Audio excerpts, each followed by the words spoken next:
Jake Martinez stared at the small metal box on his bunk. The war had taken many things from him, but he never expected it to give him something back, especially not something like this. "Your commanding officer left this for you," Captain Ross had said an hour ago. Colonel Hayes made it clear in his will. "The alien is yours now." Jake's hands shook as he opened the box. Inside was a small device that looked like a remote control, and a piece of paper with Colonel Hayes's handwriting. The note was short and simple. "Jake, you're a good man, better than most of us in this war. She needs someone who won't break her spirit. Take care of her. Sam Hayes." The door to his quarters opened with a soft hiss. Jake looked up and felt his breath catch in his throat. She was beautiful in a way that made no sense. Her skin was pale blue, like the color of ice under moonlight. Her hair was long and white, falling down her back like silk. But it was her eyes that made Jake forget how to breathe. They were purple, deep, and dark, like the space between stars. She stood in the doorway, perfectly still. Her head was down, looking at the floor. She wore a simple gray dress that looked like it was made for someone much larger than her small frame. "Master," she said in a voice that was barely a whisper. Her English was perfect, but there was an accent Jake had never heard before. "I am Zara. I belong to you now." Jake felt sick to his stomach. He had fought aliens before. The Draconians were monsters with scales and claws who killed without mercy. But this creature looked more human than some humans he knew. The only difference was her blue skin and those incredible purple eyes. I don't... Jake started to say something, then stopped. He didn't know what to say. Zara stepped into the room. Her movements were graceful, like she was floating instead of walking. She kept her eyes on the floor. "Colonel Hayes told me you are a good soldier," she said. "He said you would not hurt me if I obeyed you. I will obey you, Master." The word master hit Jake like a punch to the gut. He had joined the war to fight for freedom. Now someone was calling him master. "Don't call me that," Jake said quickly. "My name is Jake, just Jake." Zara looked up at him for the first time. Her purple eyes were wide with confusion and maybe a little fear. "I do not understand," she said. "You are my owner now. The papers say so.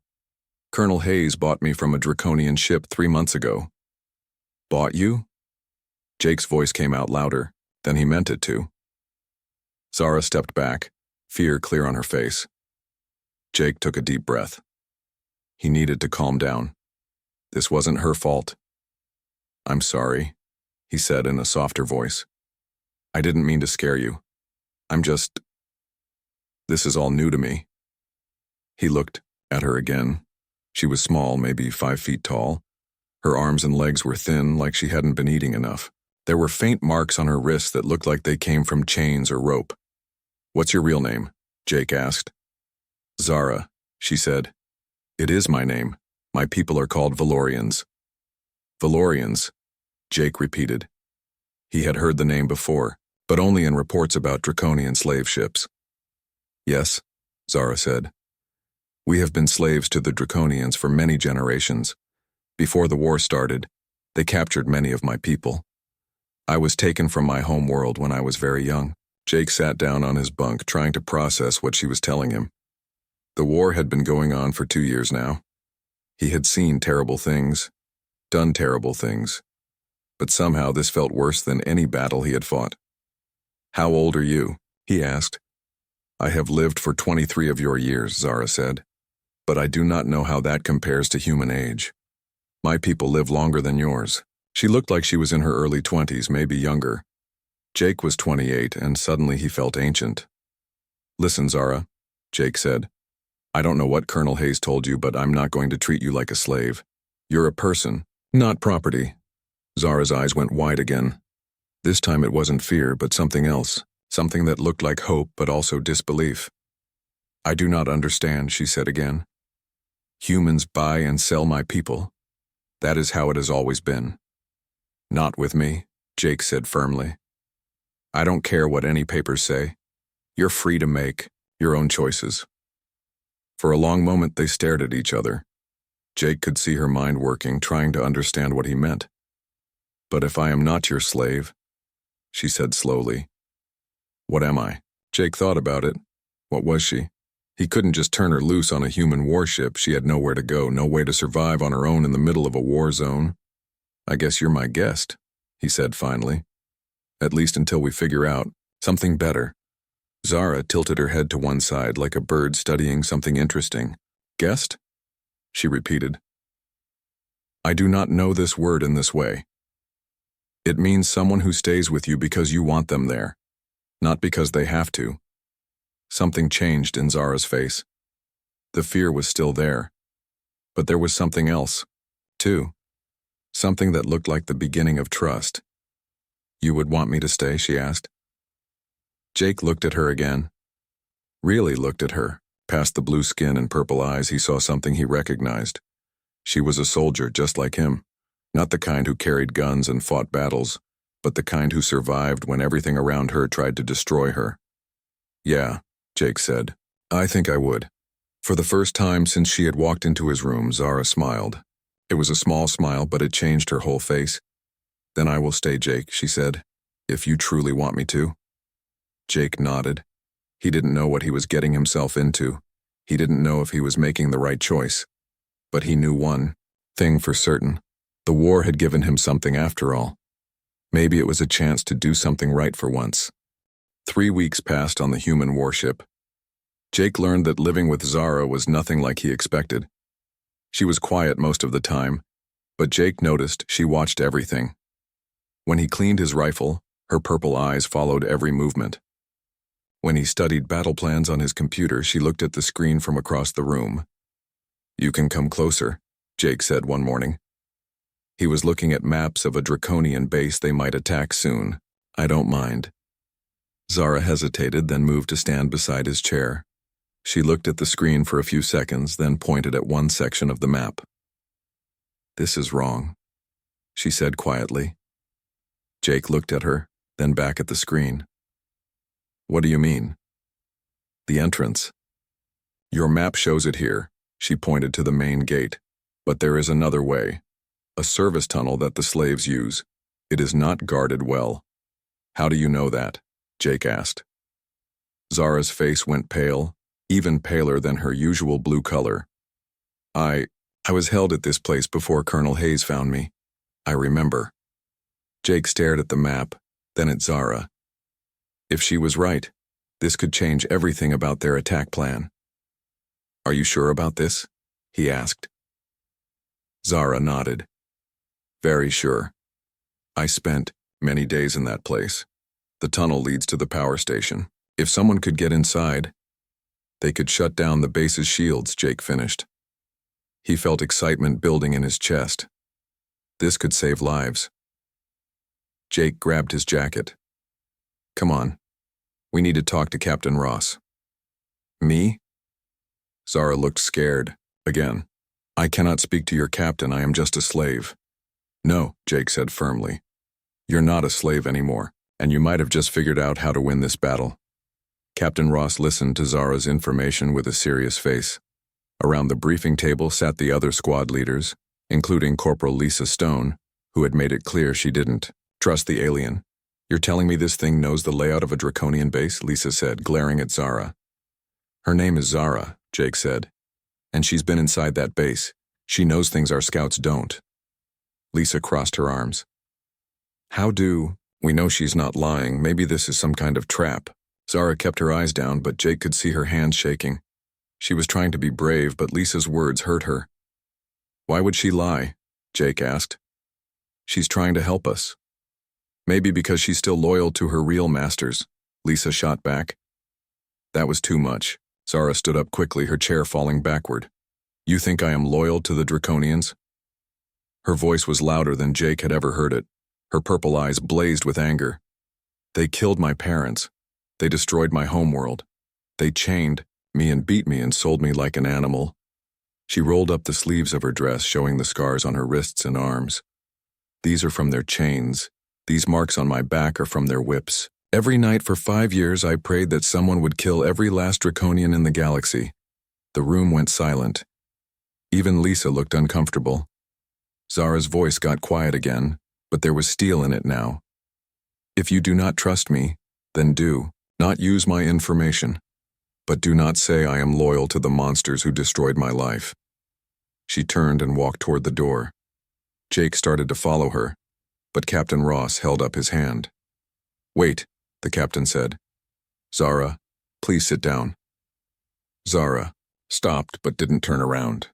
I think we got off on the wrong foot here, Captain Ross continued. Lisa, apologize. Lisa looked like she had swallowed something bitter, but she nodded. I'm sorry, that was out of line. Zara slowly turned around and sat back down. Her anger was gone, replaced by the careful, guarded look she usually wore. Captain Ross leaned forward. Zara, if we use your information and attack through this tunnel, will you help guide us? Captain, Jake said. She doesn't have to. I will go. Zara interrupted. If it helps free more of my people, I will go. 2 days later, Jake's squad crept through the darkness toward the Draconian base. Zara moved beside him, wearing borrowed human armor that was too big for her small frame. The tunnel entrance is behind those rocks, she whispered, pointing ahead. Jake signaled to his team.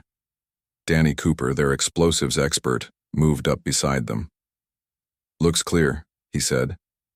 They found the tunnel exactly where Zara said it would be. It was narrow and dark, barely wide enough for a human to walk through.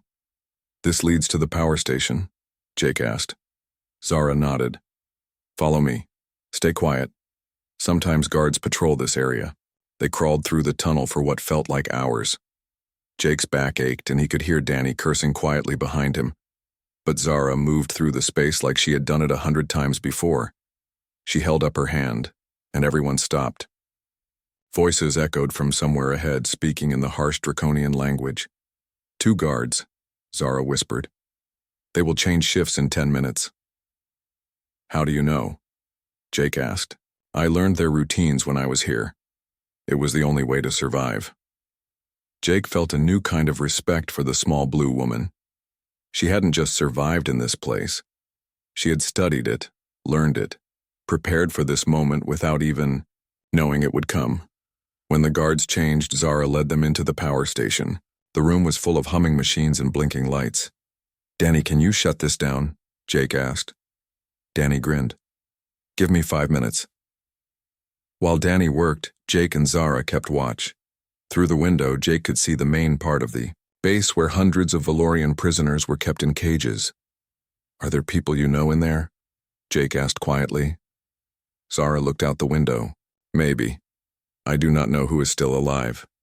Her voice was steady, but Jake could see the pain in her purple eyes. We're going to get them out, he promised. I know, she said. That is why I trust you. Danny finished his work just as the base's shields flickered and died. Through his radio, Jake heard Captain Ross's voice. Nice work, Martinez. The main attack is starting now. The battle was fierce but short. With their shields down and their power systems failing, the Draconians couldn't mount much of a defense. Jake's squad fought their way to the prisoner area, where Zara used her knowledge of Draconian technology to open the cage locks. Hundreds of Valorians poured out, free for the first time in years. Many of them looked at Zara with recognition and hope. You came back, one of them said to her in their own language. I promised I would, Zara replied. Jake didn't understand their words, but he understood what he was seeing. Zara wasn't just a freed slave. She was a leader among her people. Later, as the rescued prisoners were loaded onto transport ships, Lisa Stone walked up to Jake and Zara. I owe you both an apology, she said. Especially you, Zara. You saved a lot of lives today. Zara nodded. We are all fighting the same war now. Lisa smiled for the first time since Jake had known her.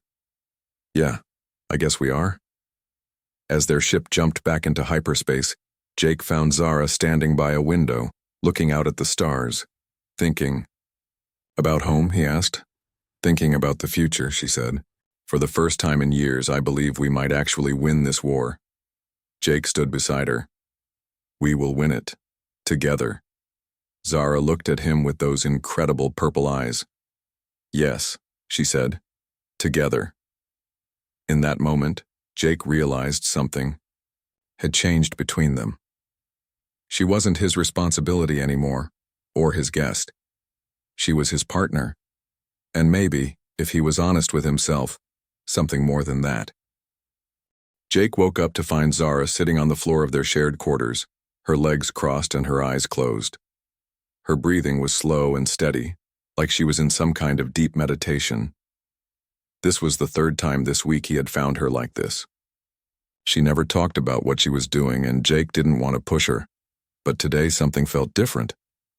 Zara, he said softly. Her purple eyes opened, and Jake saw something in them he hadn't seen before. Excitement, maybe even hope. Jake, she said, standing up quickly. I need to tell you something important, but first I need you to promise me something.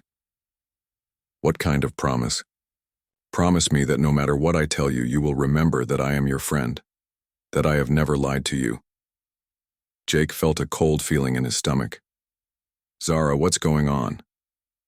She took a deep breath. I was not captured by the Draconians, the way I told you. Jake's hand moved toward his weapon before he could stop himself.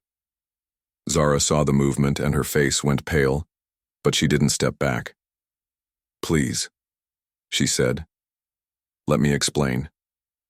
Jake's mind raced. Had everything been a lie? Was she a spy?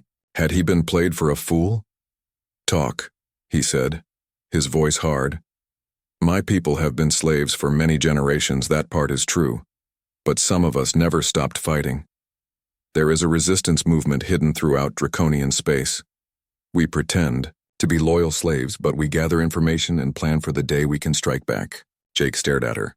You're a spy. I am a soldier, Zara said firmly. Just like you, I was sent to infiltrate human forces and learn about your military capabilities. The plan was to determine if humans could be trusted as allies. And what did you determine? Jake asked. His voice sounded strange to his own ears. That humans are the first species in the galaxy with both the strength to fight the Draconians and the honor to be trusted with victory. Jake sat down heavily on his bunk. Everything he thought he knew about Zara was changing. So when you helped us attack that base, he said. I was completing my mission, Zara said, but also helping my people. Both things were true. Jake looked at her for a long time. She stood perfectly still, waiting for his judgment. Why are you telling me this now? He asked finally. Because I have made contact with the resistance leaders. They want to propose a formal alliance with humanity, but they will only negotiate with someone they trust. Someone who has proven that humans can be honorable allies. And who would that be? You, Jake. They want to meet with you. Jake laughed, but there was no humor in it. I'm just a sergeant. I don't make decisions for the human military. But you make decisions for yourself, Zara said. And I have told them about the kind of man you are. They trust my judgment. Jake stood up and walked to the window. Outside, space stretched endlessly in all directions. A month ago, his biggest worry was surviving the next battle. Now he was being asked to help negotiate an alliance between species. How many of your people are in this resistance, he asked. More than the Draconians suspect. We have people on ships throughout their fleet, in their factories, even in their government buildings. We have been patient, but we are ready to act. What do you need from humans? Weapons, ships, training, and most importantly, proof that if we rebel, humans will stand with us until the end. Jake turned back to face her. And if I say no? Zara's voice got quiet. Then I will respect your decision. But Jake, this might be the only chance my people ever get to be free. Before Jake could answer, alarms started blaring throughout the ship. Red lights flashed, and Captain Ross's voice came over the intercom. All hands to battle stations. We have multiple Draconian ships approaching. This is not a drill. Jake grabbed his gear. We'll have to finish this conversation later. Jake, Zara said as he headed for the door. Whatever you decide about the alliance, I want you to know something. When I was sent to spy on humans, I expected to find monsters like the Draconians. Instead, I found you. You gave me back my dignity. You treated me like a person when I had forgotten I was one. Jake paused at the door. Zara, I know you feel betrayed right now, but everything I told you about my feelings was real. My respect for you. She hesitated. My caring for you. That was never part of any mission. The ship shook as the first enemy weapons hit their shields. Jake had to go, but he couldn't leave things like this.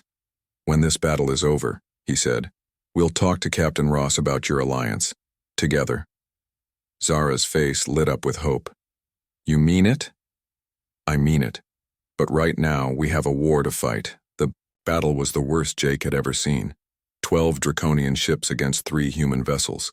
The enemy had found them somehow, and they seemed determined to destroy everything. Jake's squad was assigned to repel boarders when the enemy managed to get through their shields. The corridors filled with the sound of gunfire and the screams of dying soldiers. Martinez, Captain Ross's voice crackled through his radio. The main computer core is under attack. If they take it, they'll get access to all our intelligence. Jake and his team fought their way through the ship toward the computer core.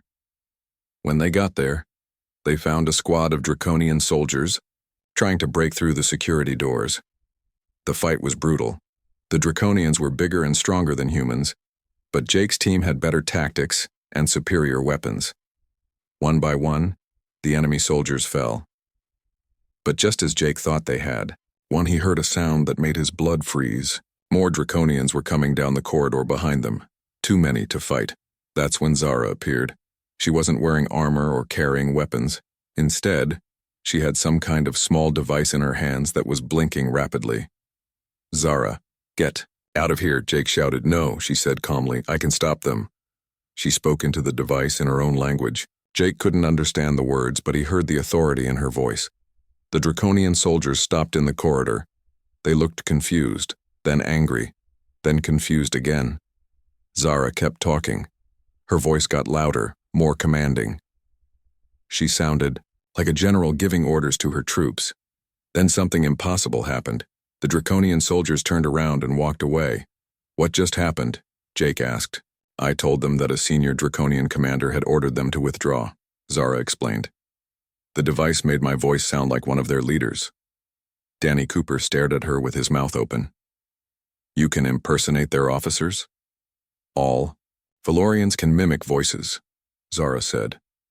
It is how we survive among them. We learn to sound like whoever we need to sound like. Jake looked at her with new eyes. What else can your people do that we don't know about? Zara smiled. That is what I hope to show you, if you will give us the chance. The human ships eventually won the battle, but barely. As they limped back toward friendly space, Jake found himself in Captain Ross's office with Zara beside him. Let me understand this, Captain Ross said. She's been a spy this whole time, but now she wants us to trust her people enough to form an alliance? Captain, Jake said, I've fought beside her. She's saved human lives. She's earned our trust. Captain Ross looked at Zara. What exactly are you proposing? My people have been inside the Draconian Empire for generations, Zara said. We know their weaknesses. We know where their important facilities are. We know which of their commanders can be trusted and which ones lie. With human military support, we can bring down their entire system from the inside. And what do your people get out of this? Freedom, Zara said simply. The chance to live as free beings instead of slaves. Captain Ross was quiet for a long time. Finally, he looked at Jake. Martinez, do you believe her? Jake thought about everything he had seen Zara do. Her courage in battle, her knowledge of Draconian systems, the way she had risked her life to save human soldiers. Yes, sir, I do. Then I guess we're going to make some history, Captain Ross said. I'll contact Fleet Command and see if they're interested in meeting with Valorian representatives. Later that night, Jake found Zara in the ship's observation deck, looking out at the stars. Nervous? He asked. Terrified, she admitted. This could be the beginning of freedom for my people, or it could be the end of everything. Jake stood beside her. It's going to work out. How can you be so sure? Jake looked at her profile against the starlight. Because I've learned something about you, Zara. You don't give up, ever. And neither do humans when we're fighting for something we believe in. Zara turned to face him. What do you believe in, Jake? Jake thought about it. A month ago, he would have said he believed in winning the war. Now, looking into her purple eyes, he realized his answer had changed. I believe in you, he said, and I believe in the idea that everyone deserves to be free. Zara smiled, and Jake saw something in her face that he had never seen before. Peace. For the first time since he had known her, she looked truly at peace. Then we will make it work, she said. Together. As the ship jumped to hyperspace, carrying them toward a meeting that could change the course of the war, Jake realized that his life had become something he never expected. He wasn't just a soldier anymore. He was a bridge between two species. And maybe, if he was very lucky, he was something more than that to the remarkable woman beside him. The meeting took place on a neutral space station at the edge of human territory. Jake had never seen anything like it. Representatives from a dozen different species filled the conference rooms, all of them hoping to find allies in the war against the Draconians. General Patricia Wells led the human delegation. She was a tough woman with gray hair and sharp eyes who had been fighting wars since before Jake was born. Admiral Chris Morgan stood beside her, looking uncomfortable in his dress. Uniform Zara had changed too. Instead of her simple gray dress, she now wore flowing robes of deep blue that made her skin look like it was glowing. Her white hair was braided with silver threads, and she carried herself with a dignity Jake had never seen before. She looks like a princess, Danny Cooper whispered to Jake. Maybe she is, Jake whispered back. The Valorian delegation included 5 others besides Zara. They were all different heights and ages, but they all had the same blue skin and purple eyes. They moved with the same graceful way Zara did, like they were dancing instead of walking. Humans of Earth, said the eldest Valorian, a tall man named Kalen who seemed to be their leader. We thank you for agreeing to meet with us. General, Wells nodded. Before we begin any formal discussions, we need to address some concerns. How do we know this isn't some kind of draconian trick? Kalen gestured to Zara. Zara has provided you with intelligence that has already saved many human lives. She has fought beside your soldiers and proven her loyalty. She's also admitted to being a spy, Admiral Morgan said bluntly. How do we know she wasn't feeding us information her real masters wanted us to have? Jake felt anger building in his chest, but before he could speak, Zara stepped forward. Admiral Morgan, she said calmly. 3 days ago, I provided Captain Ross with the location of a draconian supply depot. Your forces attacked it and captured enough weapons to arm 2 battalions. Those weapons are now being used to kill draconian soldiers. She paused, letting that sink in. If I was still loyal to the draconians, would I have given you the means to kill more of them? Admiral Morgan looked uncomfortable, but General Wells leaned forward with interest. What other intelligence do you have? The general asked. Kalen nodded to another member of their delegation, a younger woman named Lyra. She activated a holographic display that showed a detailed map of draconian space. We have operatives on over 200 draconian ships and installations, Lyra said. We know their supply routes, their communication codes, their battle plans. The hologram zoomed in on a massive fortress near the center of draconian territory. This is their primary command center, Lyra continued. It coordinates all military operations in this sector of the galaxy. Our people have been working there for 15 years, slowly gaining access to their most secure systems. General Wells studied the display. You're talking about intelligence that could change the entire course of the war. Yes, Kalen said. But we will only share it with true allies. Species who will stand with us not just until the Draconians are defeated, but until all enslaved peoples are free. Over the next 3 days, Jake watched as humans and Valorians worked out the details of their alliance. It wasn't easy. There were arguments about command structure, about sharing technology, about what would happen after the war was won. But slowly, agreements were reached.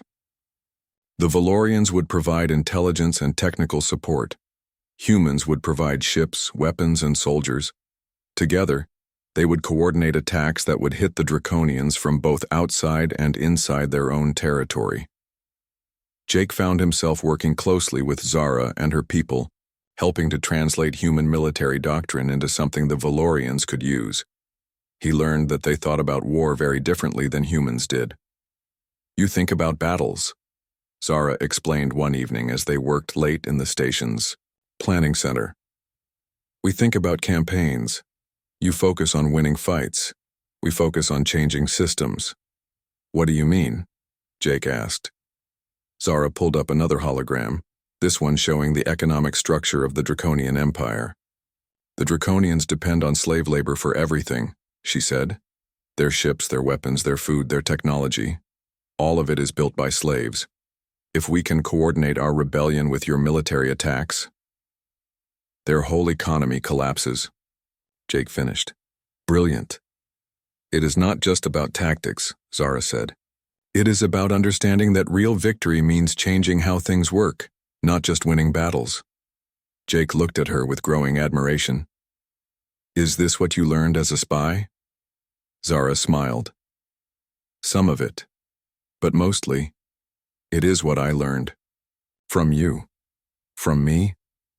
You showed me that it is possible to change the relationship between two people, to go from master and slave to equals and friends. That taught me that it might be possible to change the relationship between entire species." Jake felt something warm in his chest. "Just friends?"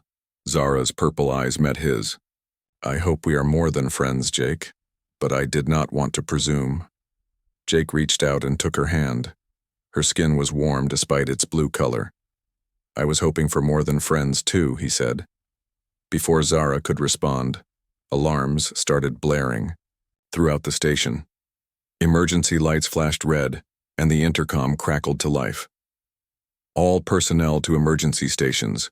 We have incoming Draconian warships. This is not a drill." Jake and Zara ran to the command center, where General Wells was coordinating the station's defenses. "How many ships?" Jake asked. 15, Captain Ross replied. He had arrived on the station 2 days ago with reinforcements. "And they're not here for a social visit." Through the viewing ports, Jake could see the enemy ships approaching. They were massive, dark shapes that blotted out the stars. "They must have found out about the negotiations," Admiral Morgan said grimly. "They're here to stop the alliance before it can begin." "Can we fight them?" General Wells asked. Captain Ross shook his head. "We have 6 ships, they have 15 and bigger ones too. We can hold them off for maybe an hour before they overwhelm us." Jake looked around the command center. Human and Valorian officers were working side by side, coordinating their defenses. A week ago, these two species had never formally met. Now they were preparing to die together. "There might be another way," Zara said quietly. Everyone turned to look at her. "Explain," General Wells said. "The Draconian ships have Valorian slaves aboard them," Zara said. "If I could contact them."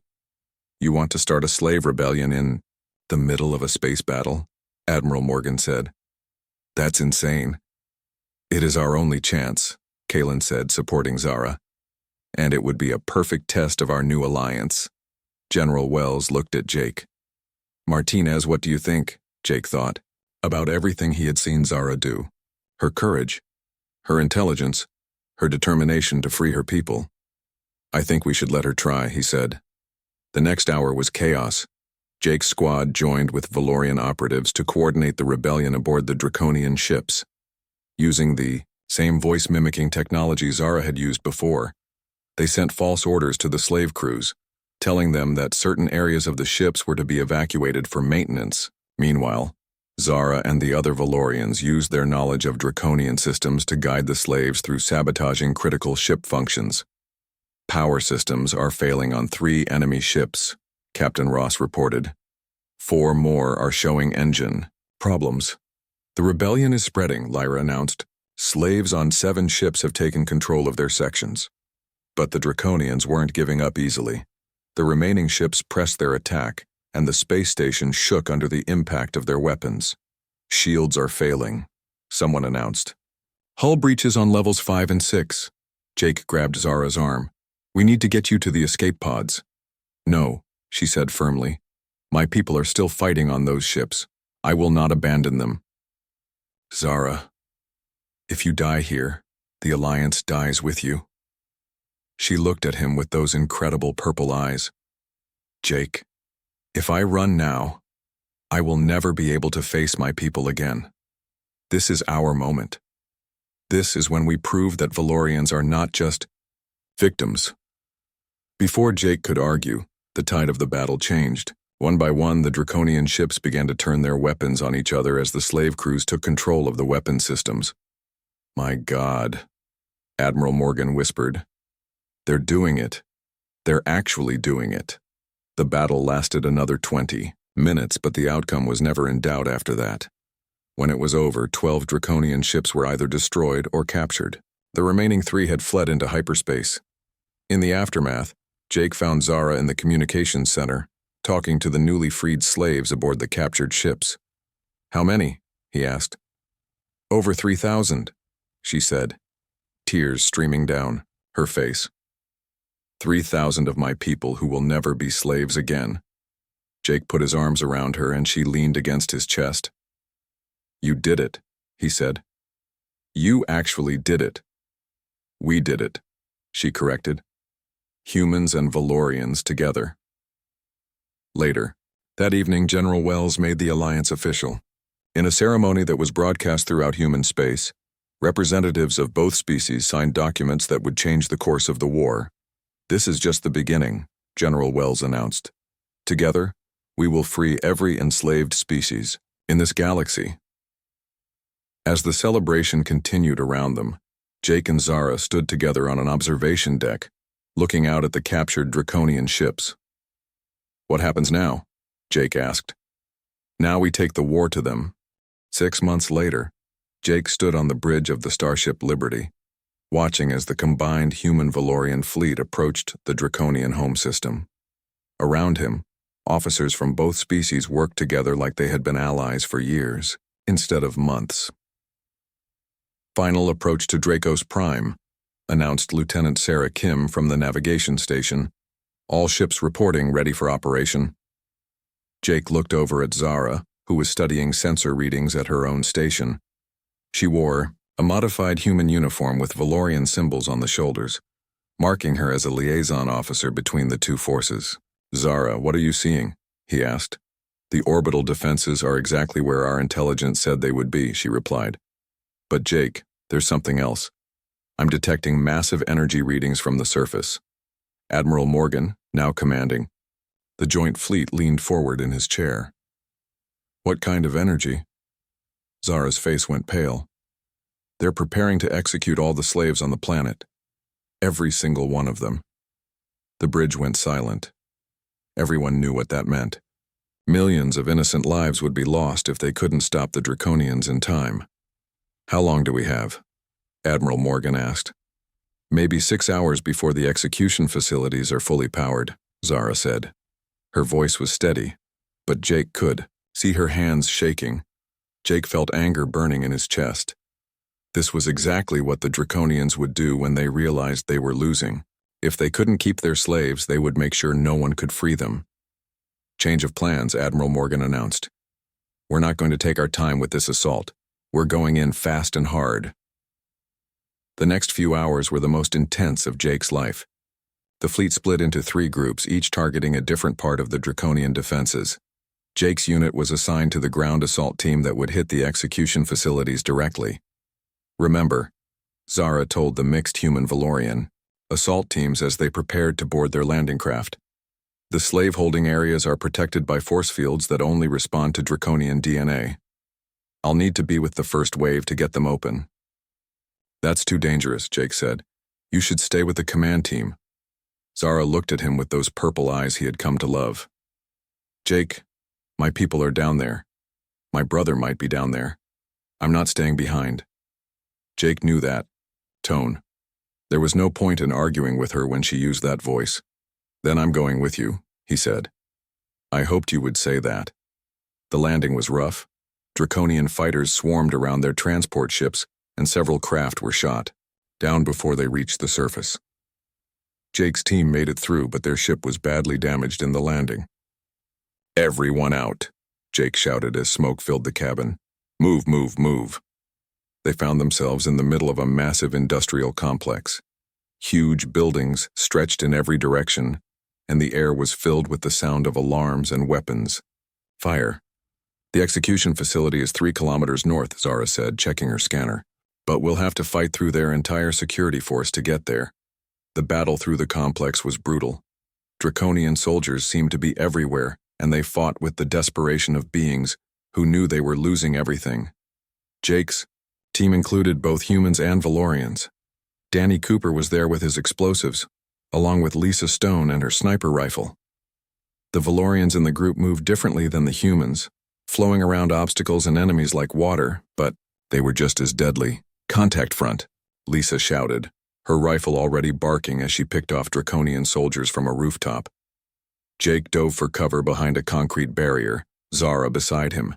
Energy bolts sizzled over their heads. "There are too many of them," Danny said through the radio. "We need another way through." That's when Zara stood up, despite the enemy fire. "Zara, get down," Jake yelled, but she was already speaking into her communicator in the Valorian language. Her voice echoed from speakers throughout the complex, and Jake realized she was using the facility's own communication system. The Draconian soldiers stopped firing. They looked confused, then angry, then confused again. "What are you telling them?" Jake asked. "I'm telling the Valorian slaves in the complex that now is their moment," Zara replied. "That freedom has come." As if her words were a signal, explosions began echoing throughout the complex. Emergency lights flashed, and Jake could hear the sound of fighting coming from inside the buildings. "The slaves are rebelling," Zara said with satisfaction. "Now we just need to reach the main facility before the Draconians can complete their executions." They fought their way through streets filled with chaos. Everywhere Jake looked, Valorian slaves were fighting their Draconian masters with improvised weapons and desperate courage. When they finally reached the execution facility, Jake saw something that made his blood run cold.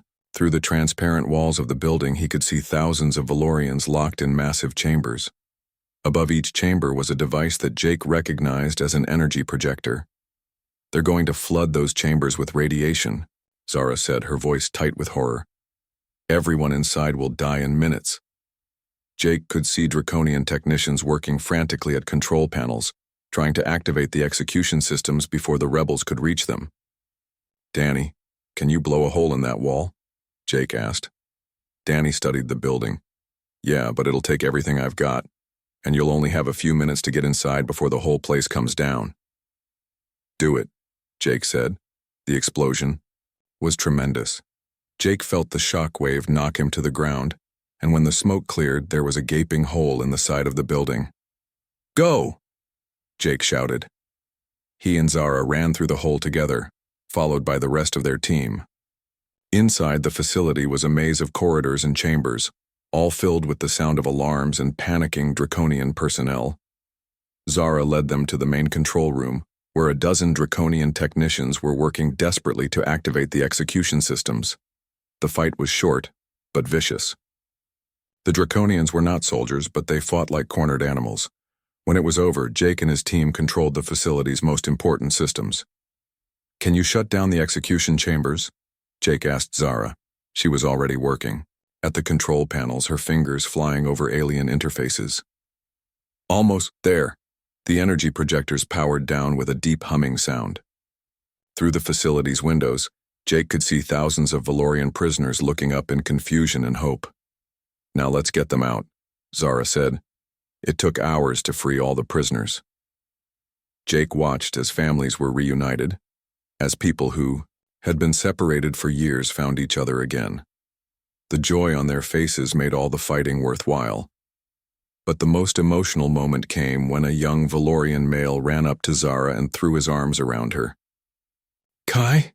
she whispered. "Sister," the young man replied in accented English. "I knew you would come back for us." Jake watched as Zara held her brother, both of them crying. He had never seen her look so happy. The battle for the draconian homeworld lasted 3 more days, but the outcome was never in doubt. With their slave labor force in open rebellion, and their military forces stretched beyond their limits, the Draconians couldn't mount an effective defense. When it was over, Admiral Morgan stood in the ruins of the Draconian Command Center, accepting the surrender of their remaining leaders. "The war is over," he announced to the fleet. "The Draconian Empire has fallen." The celebration lasted for weeks. Ships from dozens of species that had been enslaved by the Draconians arrived to take their people home. The space around Draco's Prime looked like the biggest party in galactic history. But for Jake, the real celebration was smaller and more personal. He found Zara standing on an observation deck of the Liberty, watching as Valorian ships prepared to depart for their homeworld. "Are you going with them?" he asked. Zara looked at him with surprise. "Do you want me to go?" "No," Jake said honestly, "but I want you to be happy, and I want you to be free to choose your own path." Zara smiled and moved closer to him. "Jake, for the first time in my life, I am truly free. I can go anywhere, do anything, be anything I want to be." "And what do you want to be?" "I want to be part of something bigger than myself. I want to help build the new galaxy we've created, and I want to do it with you." Jake felt relief wash over him. "Are you sure? Your people will need leaders. You could go home, help rebuild your world." "My brother Kai is already planning to do that," Zara said. "He has good ideas for how to make our world better. But Jake, I've learned something important. Home isn't a place, it's the people you choose to be with." She took his hands in hers. "You are my home now." Jake kissed her, and it felt like coming home indeed. "So what do we do now?" he asked. "General Wells has offered me a position as a permanent liaison between humans and Valorians," Zara said, "and she suggested that you might be interested in leading the new joint peacekeeping force."